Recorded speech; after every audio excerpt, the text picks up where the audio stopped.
Every day is a new chance to grow, to learn, and to improve myself, and one of the biggest goals in my life is to become fluent in English. For this reason, I have carefully created a daily routine that is not only about completing my normal tasks such as studying, eating, or relaxing, but also about making English a natural part of everything I do. This way, I do not treat English as a boring subject that I must force myself to learn, but rather as a companion that stays with me. My day usually begins early in the morning because I strongly believe that mornings set the tone for the rest of the day. I wake up around 6 a.m.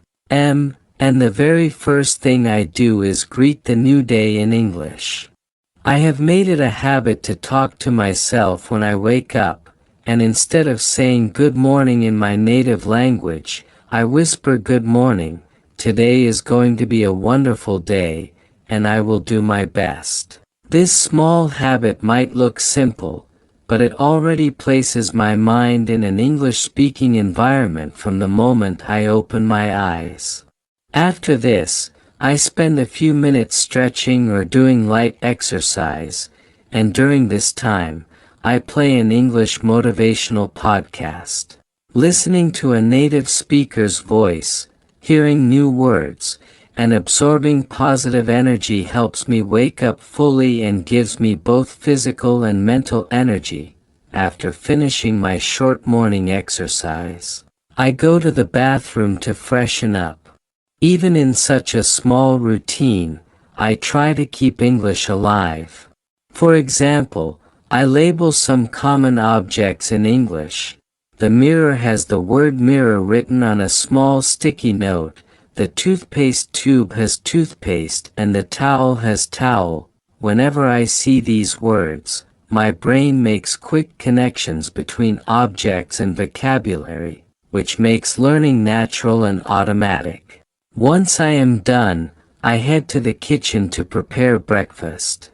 I usually describe what I am doing in English, like now I am cutting bread or I am boiling water for tea. Speaking these small sentences aloud makes me practice present continuous tense naturally. It feels like I am narrating a cooking show in English just for myself.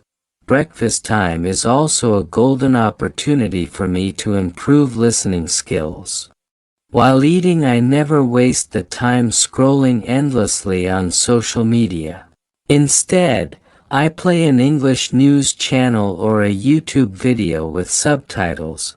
This habit gives me exposure to different accents, tones, and vocabulary.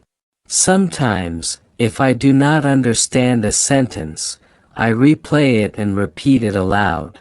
Over time, I have noticed that my listening comprehension has improved a lot, and I can catch details more easily than before. By the time breakfast is over, I am ready to focus on my main work or study. Since I am trying to become fluent in English, I dedicate a special portion of my study schedule to language learning. Every day, I spend at least 1 hour reading English material. Sometimes it is a short story, sometimes a news article, and sometimes a chapter from a motivational book. I keep a notebook beside me where I write down new words and expressions. However, I do not simply write meanings like a dictionary. Instead, I create example sentences of my own. For example, if the new word is determine, I will write, I am determined to speak English fluently. This personal connection with vocabulary helps me remember it better. After the reading session, I usually practice writing. Writing is a very important part of my daily routine because it helps me organize my thoughts in English. I set aside 20 to 30 minutes for journaling. I write about my feelings, my experiences, and my plans for the day in English.